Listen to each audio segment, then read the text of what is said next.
me, this is, I think, I don't want to be biased, that a very exciting topic, especially for memes or meme culture, especially with how things are going in the current landscape and market. Well, despite the craziness, but memes has been fluctuating or taking a lot of the mind share of both, I guess, culture, internet culture, crypto culture, NFTs, and beyond as well too. And so, what best speaker to have than 9gag here, the leaders of memes as well too. But let's do a quick short intro, I guess, and then we can get right into the meme talks.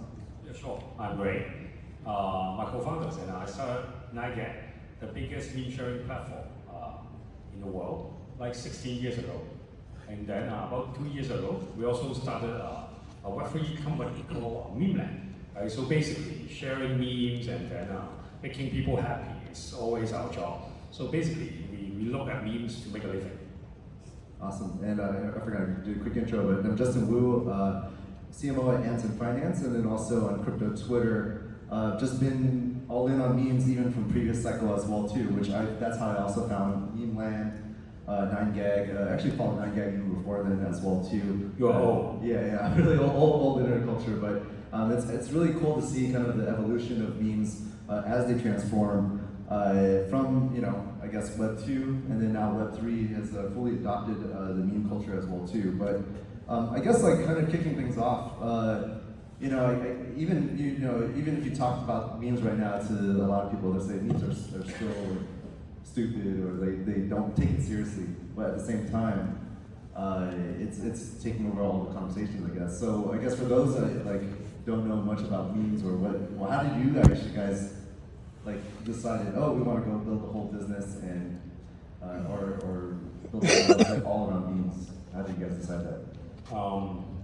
Because we are stupid. I think that's the only reason. I mean, jokes aside, I think memes are supposed to be kind of stupid, silly, right? If I tell you that meme is very serious, then you probably won't read it, right? Just like all the books that we buy that we never read. Right? So I would say that sharing memes, I think it's a happy coincidence, happy incident for us, because when we first started the company, my co-founders and I, we wanted to build something more useful. We built a photo sharing app, we built an online cosmetic review website, but no one used them. Right? And then we built a very silly website for us to sharing some funny pictures.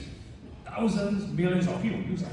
Right? So that's the moment that we kind of okay, let's do some stupid shit, right? Instead of building all the useful stuff that no one really uses. Right? Because at the end of the day, I think we want to create impact in the world, right? And if we can make people happy, I think this is pretty powerful. Yeah, so you guys saw it as a form of early expression or communication, right? I guess it sounds too serious. Basically, it's sharing some cat and dog photos. Right? Yeah. Yeah, and the thing is, but I think that was what we thought. Yeah, but when we have been sharing memes and then going to different social media platforms for more than decades, right? Then we understand that meme is actually more powerful than people think, because you don't have to. I think sometimes, right, you don't have to understand the context, right? But then you can laugh at it together, right? And sometimes, you don't understand it. That's why you started to learn more about the backstory, the context of the meme. Then you find it more interesting. So it's kind of like a gunshot, right? It's almost like you try to get an egg, right? You don't know what it is, right? But the more that you explore, the more that you find it fun. Yeah, I think I think the name itself is also quite funny. Because a lot of people, they still call it Meme or something. Right? So I think when we did interview with our potential teammates, right, when they say meme, right, and stuff, and then we say that meme, and then they continue to say meme, right, then those guys we never hire. Yeah, because they don't listen. Yeah. Well, they just don't know. They actually don't know memes as all the meme culture. So the only takeaway from this talk is it's called meme, it's not called meme. Yeah. And memes are a real business as well too. But I guess thinking about memes in terms of the evolution of it, I guess you guys said it first started out with dogs, cats, and it still is clearly. I mean, we see what's going on in the crypto land. People are choosing dogs and cats over the tech or the technology as well. But how have you seen kind of memes evolve from just the funny cats, dogs? Obviously, it's gone a little political, it's gone cultural, it's gone societal as well too. It addresses a lot of different things too. I mean, I'm sure you guys have seen a lot of the evolutions from like when it first started, the early meme culture. How would you say like the evolution? I would say that meme is kind of like a culture layer, right? It can be about all the things, right? For example, recently there's like Olympics, then you can see a lot of like Olympics memes, right? And for example, all these like shooters, right? The Korean shooters and the Turkish shooters, right? Yeah, so they look so awesome, right? And people share them, make fun of it, right? And then all these like internet memes are about like politics, right? In US, in Hong Kong, in Taiwan, right? So I think those are the things that makes memes powerful, because regardless of the topic, you actually can still make fun of the topic, and those content will be shared as meme. And then because you share it as in a funny angle, right, then people will start to learn more about that. For example, I started to Google, hey, what exactly is the standard gear, right, of like Olympics like shooting, right? That's why, okay, I understand why the Turkish like sportsman, right, he's so cool because he actually just pull out the gun and the shoot, right? I think those are the things that get you started. It's almost like when we were a kid, right? We try to learn from play. I think meme are kind of the way like that for a lot of people, right? Including Web 2 and also Web 3 people. Yeah. Yeah, and I guess kind of talking about the evolution of memes as well. How did you guys kind of start evolving or landing into kind of the Web 3 side of things as well? Oh, this is a good question, right? About like, no, ever since like 2018, right? At the time, people were already asking us, hey, there was like right after the ICO craze. And then people, hey, you should launch a Getcoin or whatever, right? And then I tried to use MetaMask. It's so difficult to use, right? And I thought, oh, crypto will never go mainstream, right? Of course, I was wrong, right? Although MetaMask is still very hard to use these days, right? But I think about like 2 to 3 years ago, I started to understand more about the power of crypto, the power of blockchain, because at the time we wanted to send some funds, right, to our partners. Right? And then they asked us, hey, can you send us like stablecoin? Right? And then we didn't know what it is. Right? And then they just gave us a wallet address, and then we can just send it. Right? And then they get the money, right, in like 15 seconds. Right? Meanwhile, comparing to like Web2, when you send a wire transfer to another company in other countries, it takes at least like a day. Right? If you send it on Friday, they usually get it on Monday, right? Because the bank, I don't know why, but they rest on the weekends, right? So somehow I would say, oh, that was the moment that I understand that, okay, blockchain is here to stay because it's so powerful, right? And then I started to get into the rabbit hole, buying a lot of NFTs, a lot of like overpriced JPEGs, right? And then, of course, most of them went to zero, right? But that gave us another learning. Is, oh shit, this is fun, right?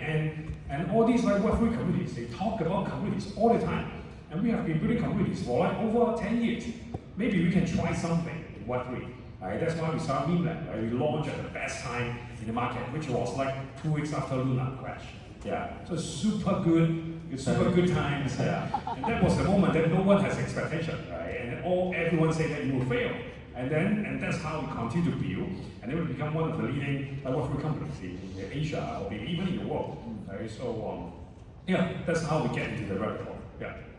Yeah, it looks like you guys got into the most degen rabbit hole, but also too, what I noticed from what I caught my attention, I guess, from Memeland is you guys were constantly building, but also understood the mind of, I guess there is an overlap, right, of both people that love memes and degens almost in a way. Like it's, like I said, it's kind of stupid in a way, but it's I guess degens kind of thinking. I have some thinking about this, right? Because when you talk about a token, right, most of them you share the background, the tag, right, on social media. Yeah, and we have been building on social media, whatever the platforms, right, for a lot of times. We have like over 200 million, right, followers across all the platforms, right? So we kind of understand how social media works, right? So when we started Memeland, right, we actually built our social media presence quite quickly. Right? It's almost like we are 7 foot tall, and this is basketball, right? That's why we can play quite well, even though we still have to learn a lot, right? But of course, this only gives us a head start. It doesn't mean that we don't have to work hard.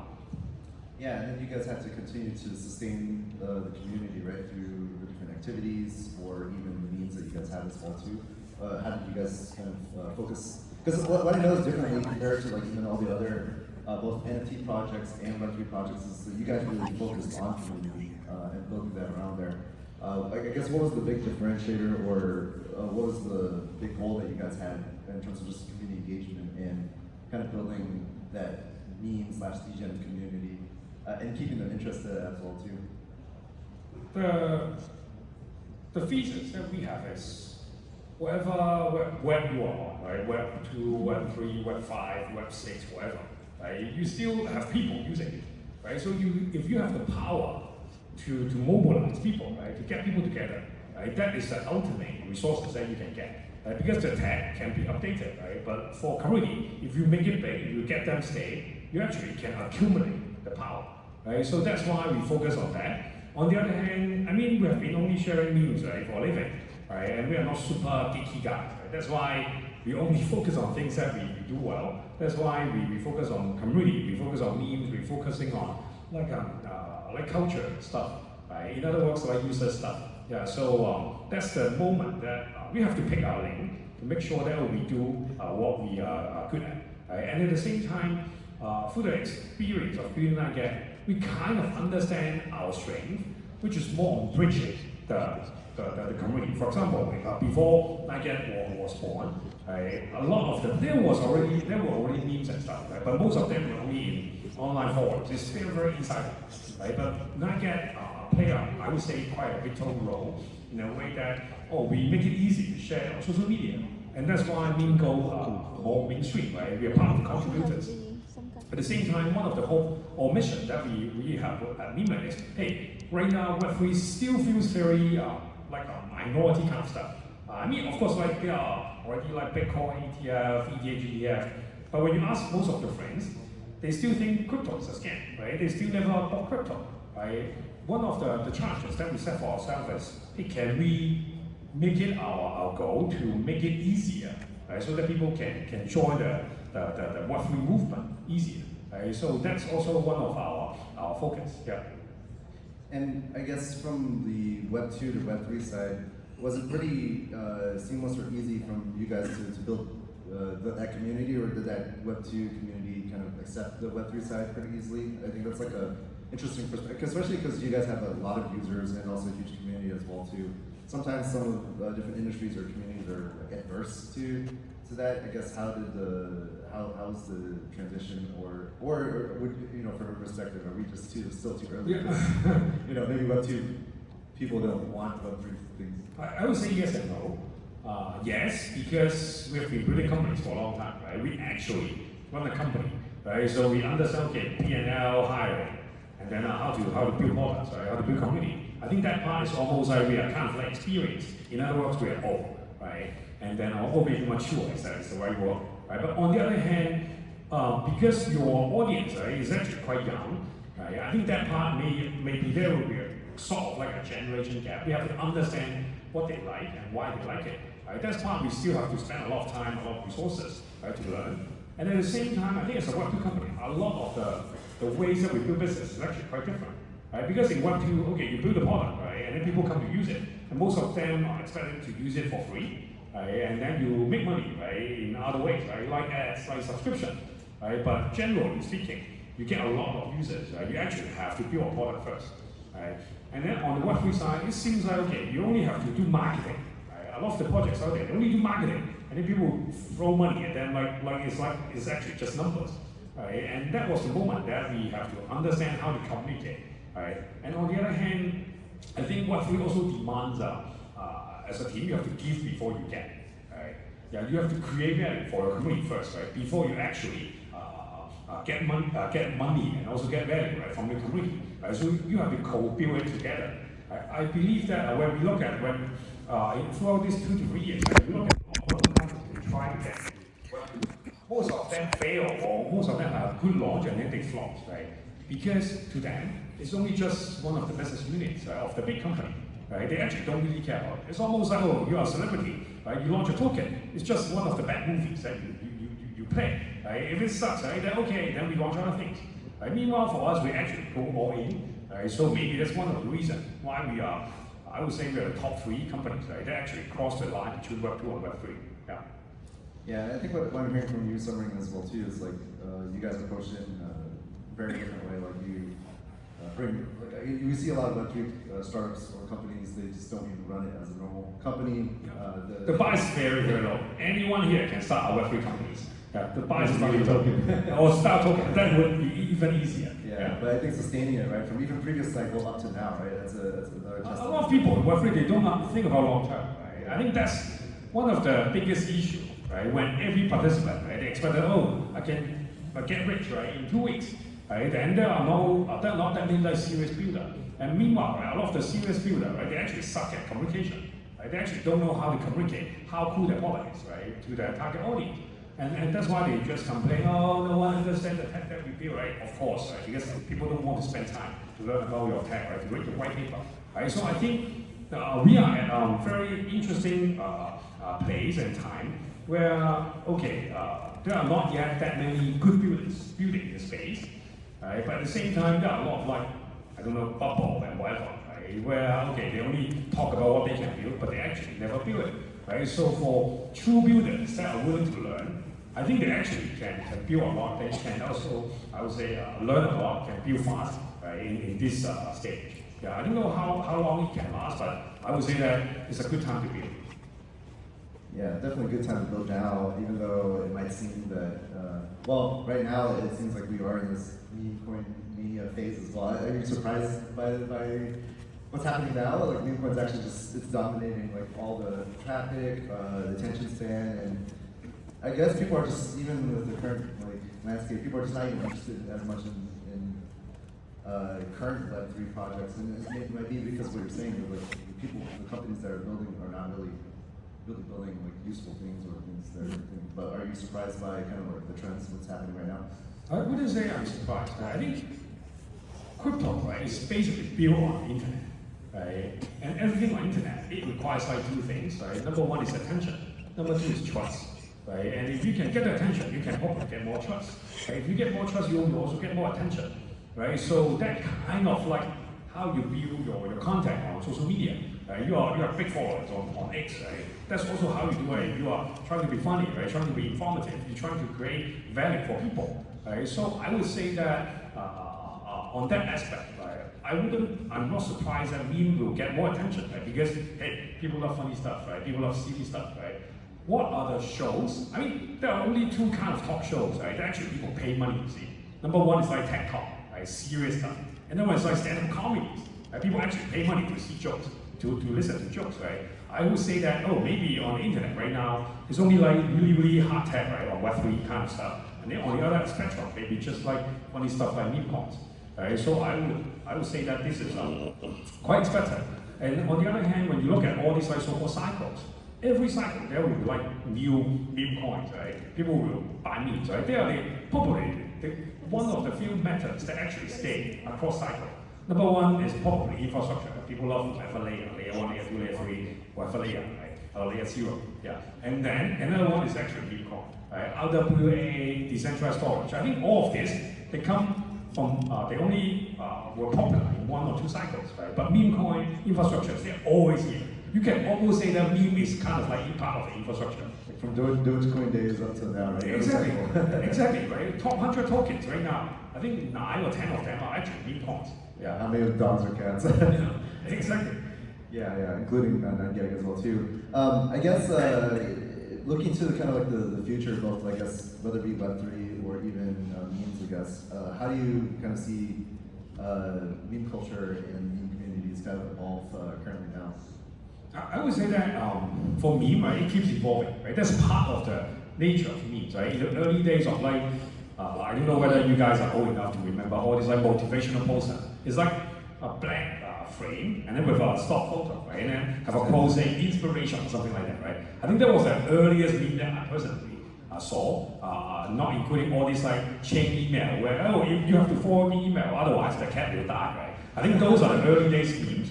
Right? And then you see all these like range comics, and then image macros, right? All these like overly attached girlfriend, backup ride, success kids, right? And then right now, basically every funny stuff people call it meme. Right? So I would say that on the internet, right? Right now, people in Web3, people give a value, right, to all these like meme and culture. Right? So on one hand, you see some new pops up, right? And also on the other hand, also some older memes. They also have like longer lasting value. for example, like Dogecoin, right? Rest in peace, right? The Shiba, right? They actually just died, right? But his name is called Kabusu, yeah. And then, but you can see that on one hand, people create new memes out of using crypto, right? But on the other hand, some other older memes, right? They actually also try to get into Web3, right? For example, like Hyper Pink Howard, right? One of the very OG like meme guys, right? He actually plans to launch a meme coin, and we are helping him to guide him, right? So I think those are the things that we are trying to learn, right? Because meme evolves, and I believe that meme is also one of the easiest tool where people can join the creation. Yeah, so yeah, it can be more fun, and of course with AI and stuff, people will use AI to create memes. Yeah, exactly. It's going to scale and grow as well too. I guess kind of like what you shared earlier as well. You guys are helping Harold launch memes. That's kind of like the direction that you guys are looking to do. I mean, you guys essentially, if everything is built, all these meme coins are built off of these memes, I guess, is that kind of like what you guys are building and looking to do at 9K? Oh, so kind of need to make memes? I mean, no. I think that's not our main goal, right? First of all, we try to do different things, right? Because we never know what works, what doesn't work, right? If we could make sharing memes and become a living, right, then probably any ideas can work. Right? So we try different things at 9K and Memeland. Right? For Harold, right? He came to us, right? Because we have been working with him. He's very, very helpful. And he's a very cute old man, right? And then he wants to do something interesting, right, for his kids, for his family, right? And Web3 is something that people approach him, right? And then because they know us, right? That's why, hey, they ask us for help, to give them some guidance, right? Because they don't want to kind of like give a bad reputation, right, for his legacy, right? Because here he's like almost like 80 years old, right? So I think he's 80 years old, yeah. So he wants to do something good, right, to help his family. Also, kind of like leave a legacy, right? So we want to guide him to do it in the correct way, right? So people don't call him like rock or whatever. Right? I think that's one of the things why we are helping him. On the other hand, as I mentioned, right, one of our missions is, hey, can we bridge Web 2 and Web 3? And we think, maybe helping OG meme guys to launch Web 3 in the correct way. Maybe this is one of the bridges that we can build. Right, so these are some of the reasons that's why we are helping Harold. Yeah.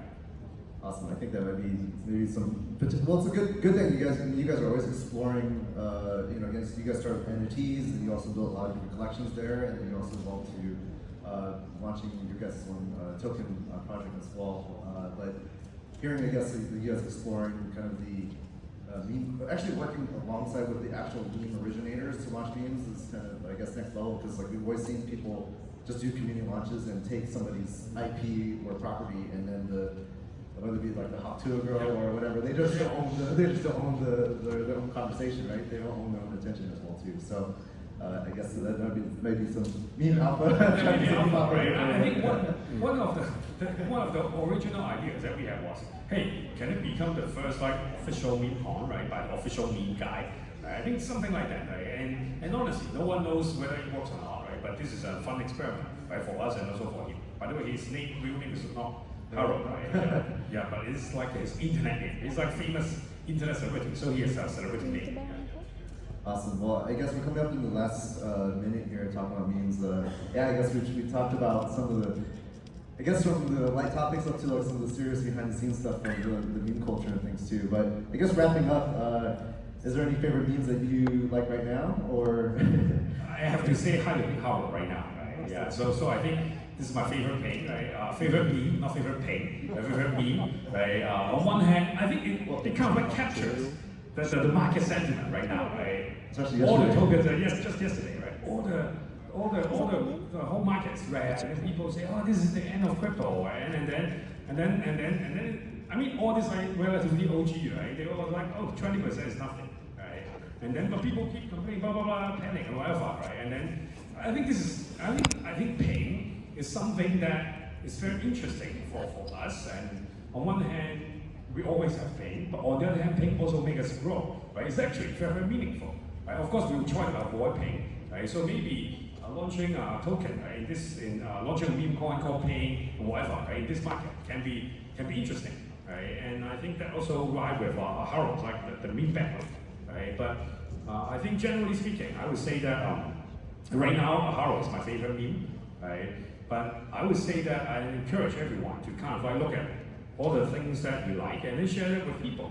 Right? One thing that is kind of like philosophical in the name meme is, hey, it's called Meme, right? It's actually to share, right? In order to make it fun. Yeah. Thank you, but I just want to say, I don't think you know what you mean right here.